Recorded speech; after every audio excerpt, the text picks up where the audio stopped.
Life is not easy. Alors aujourd'hui, j'aimerais te parler de la vie. Et en effet, la vie parfois n'est pas facile. La vie parfois est compliquée. Parfois, on ne sait pas trop où aller. On se dit, mais je suis dans un impasse. Comment je peux aller de l'avant? J'arrive pas à avoir l'option A, j'arrive pas à avoir l'option B, 2 ou 3. Et je me dis, mais bon sang, qu'est-ce que j'ai vraiment envie d'avoir dans ma vie? Alors, d'accord, j'aime bien cuisiner. Cuisiner, c'est finalement une passion. D'accord, j'aime bien la programmation. La programmation, c'est une passion. D'accord, j'aime bien m'occuper des gens. M'occuper des gens, c'est une passion. Mais quand ça devient un boulot, quand ça devient un travail, et que cela est finalement forcé par rapport à des horaires, en effet, on est des personnes de liberté, on n'aime pas être tenu à des règles trop strictes. Oh, 9 heures pile poil, pétante, je dois aller au travail. Eh bien, à 17 heures, oh, il y a trop de monde où je dois continuer plus tard, etc. Et on n'aime pas cela. On aime bien le freedom, on aime bien quand on a la liberté de faire ce que l'on veut. Et évidemment, on est discipliné également, mais parfois on a envie simplement de changer un peu de rythme. Et c'est vrai que souvent une passion, eh bien avec la pression, par exemple tu adores cuisiner, tu adores faire des tartes à la pomme ou des frangipane, eh bien ces fameuses tartes, si c'est ton travail, avec la la pression, pas la passion, avec la pression, avec le nombre de customers, donc de clients, etc. Tu dois faire plus, c'est la chaîne, tu prends plus le même plaisir, tu prends plus ton temps à bien la faire avec tout ton amour. Non, c'est beaucoup plus vite à faire, etc. Et puis alors, tu perds ta passion. Tu perds finalement la sensation que tu avais auparavant quand tu faisais cette fameuse tarte à la frangipane, par exemple. Alors, comment toujours garder cette fameuse vibration en nous pour pouvoir faire quelque chose? Je vais m'asseoir quand même, comme ça toi aussi tu peux t'asseoir avec moi. Alors prenons un fauteuil, prenons un siège, asseyons l'un à côté de l'autre, voilà. Alors qu'en penses-tu? C'est vrai que parfois tu te dis, mais bon sang, les journées passent tellement vite, la vie passe tellement vite. Et la vie, évidemment, le temps, c'est de la vie. Je perds 3 ans de temps de travail, peut-être que j'ai fait tout le temps pendant 3 ans, dodo, boulot, dodo, boulot, dodo, boulot. J'ai eu quasiment pas de temps pour moi et j'aimais pas mon travail, je n'aimais pas l'endroit où j'habitais, je n'aimais même peut-être pas mon compagnon ou ma compagne. Est-ce que c'est vraiment ça la vie? Non. Et ces 3 ans, malheureusement, je suis désolé de te l'annoncer, mais tu pourras plus jamais les récupérer. Par contre, la bonne nouvelle, c'est qu'aujourd'hui, maintenant, tu peux agir là, maintenant, tout de suite. C'est pour ça que, d'accord, tu as déjà perdu 3 ans de vie, mais ne perds pas davantage. Il faut pas remettre à plus tard, à demain, ce que tu veux faire aujourd'hui. Et parfois, tu te dis, mais non, mais encore 3-4 jours pour réfléchir. Comme, voyons Pierre-Henri, c'est pas facile. Je peux pas, comme ça, me dire, allez, je plaque tout. Si, tu peux. D'accord, c'est difficile, mais tu peux d'abord fake it till you make it. C'est-à-dire, tu vas plus ou moins prétendre. C'est-à-dire que tu vas partir de chez toi, tu auras toujours ton bail et tu prends un billet d'avion et tu basta et tu essayes une nouvelle vie. Et puis si la nouvelle vie, tu l'aimes bien, tu essaies de dire au revoir à ton bail, etc. Tu payes peut-être quelqu'un qui peut tout nettoyer et redonner les clés de ton appartement, de ton bail, de ta maison. Si c'est vraiment pas possible, tu peux quand même refaire un saut, un bond de kangourou chez toi, où là, j'arrive même plus à parler. Et après, voilà, c'est bon. Mais il faut pas se dire maintenant, je sais pas le faire parce que j'ai un bail, parce que j'ai des contraintes ici. Tu donnes ta démission, boum, tu pars, tu prends tes jours de congé qui te restent, tu y vas.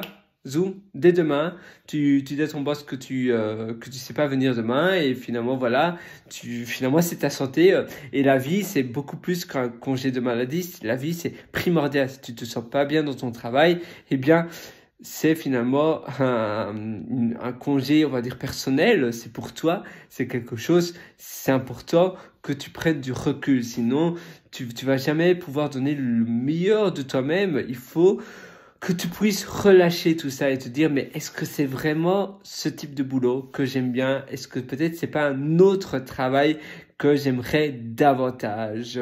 Et c'est vrai que c'est une question très juste, c'est une question tout à fait très honnête, et moi je ne pense pas.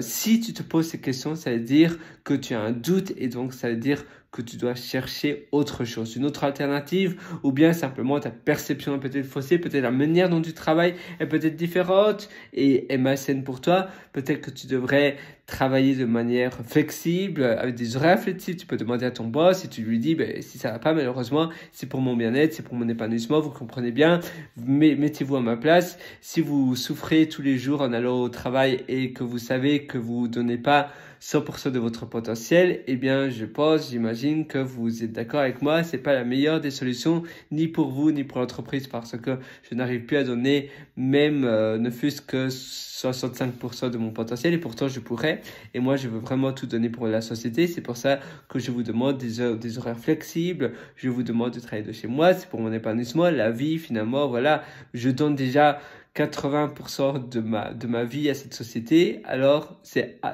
oui ou bien c'est goodbye, c'est au revoir, je pars. Et c'est important d'avoir ce discours-là. Parfois, c'est pas facile de le dire, mais il faut vraiment mettre les choses comme elles sont et aussi faire parler l'autre personne. Lui dire, si vous citez moi, eh bien, est-ce que vous comprenez ma situation ou pas? Je comprends bien évidemment, monsieur Gérard, ou je sais pas le nom de votre, de ton dirigeant, de la société, de ton manager, mais tu peux dire, je comprends évidemment que pour vous, vous voulez que tous les employés soient dans l'entreprise, sinon ça peut aussi faire un peu de l'injustice par rapport aux autres, etc. Mais vous devez comprendre ma situation également, et peut-être que moi je suis plus sensible, je suis peut-être moins, voilà, tout le monde a des comportements différents, tout le monde a des visions de la vie différentes, et peut-être que moi je m'adapte moins dans l'entreprise, et donc et peut-être que j'ai un plus bel appartement, peut-être que j'aime bien justement le voyage, contrairement à d'autres, et même d'ailleurs en Irlande, quand j'habitais en Irlande, tous les jeudis, non mais tu pouvais faire ça facilement, je le faisais pas tous les jeudis, mais le jeudi, eh bien, le mercredi soir, jeudi et vendredi, tu travailles de chez toi, à domicile, et tu n'es pas dans la société. Et donc, le mercredi soir, tu prends un avion pour un pays nordique, par exemple, Irlande, Norvège, Finlande, Suède, toi peut-être c'est de la France, Suisse, France, Italie, Espagne, Luxembourg, Belgique, Royaume-Uni, ou Isle of Man, tu as plein, Malte, etc. Tu vas dans une Bulgarie, Bulgarie, Roumanie, Estonie, Lituanie, Lettonie, Lituanie, Estonie, qu'est-ce qu'il y a d'autre, Biélorussie, etc. Et tu pars Géorgie, tu pars quelque part là, donc tu prends un avion le mercredi soir après le travail. Et après, jeudi, vendredi, tu fais le check-in de ton Airbnb, tu as les clés dans un lockbox le mercredi soir quand tu arrives à 22h, 23h. Tu travailles le matin, le jeudi matin. Le soir, tu découvres déjà la nouvelle ville. Vendredi, tu retravailles. Le soir, tu découvres la nouvelle ville. Et puis après, tu as les samedis, dimanches dans cette nouvelle ville, et puis le lundi matin, tu peux recommencer. Tu peux même le faire de manière plus soft, où c'est seulement le vendredi où tu travailles de chez toi à domicile, et donc tu iras dans un Airbnb ou ailleurs, et comme ça, tu pars de la nouvelle destination le jeudi soir. Le vendredi, tu es là, mais tu travailles à domicile, par exemple à Oslo. Et puis, samedi, dimanche, tu profites de Oslo. Et puis, le dimanche soir, tu repars en France ou voilà, en France métropolitaine, etc. Donc, tu vois, finalement, il y a toujours des moyens de voyager. Tu vois, comme ça, déjà, tu as déjà un preview, un avant-vue si c'est ton style de vie ou pas. Moi, je te souhaite tout le meilleur du fond du cœur. Sinon, évidemment, la vie est courte, comme je te disais. Il faut vraiment que tu fonces, que tu y ailles, que tu mettes sur papier maintenant directement ton plan d'action, les choses que tu veux réaliser, Et d'ailleurs, si tu veux aller encore beaucoup plus loin dans ton épanouissement personnel, je t'ai aussi concocté 2 ateliers que je te conseille vraiment. Ça se trouve sur mon site pierrewriter.com, c'est pierrewriter.com. Et ces 2 ateliers, tu verras un lien qui s'appelle Mes méthodologies. Et en cliquant sur ce lien, Mes méthodologies, tu pourras acquérir le premier atelier, s'appelle Lifestyle Job. C'est un atelier dont je suis vraiment fier, qui est long. Je mets aussi plein de listes de coworking space dont la plupart j'ai pu tester, qui sont vraiment très bien pour ton lifestyle, pas trop professionnel comme tu sais WeWork ou Wedges. C'est plus des coworking chouettes et je te donne plein d'astuces pour un style de vie surtout nomade. Je te donne aussi des astuces pour aller en bibliothèque et beaucoup plus parce que ça fait 3-4 heures de modules. Tu verras, on parcourt tout de A à Z.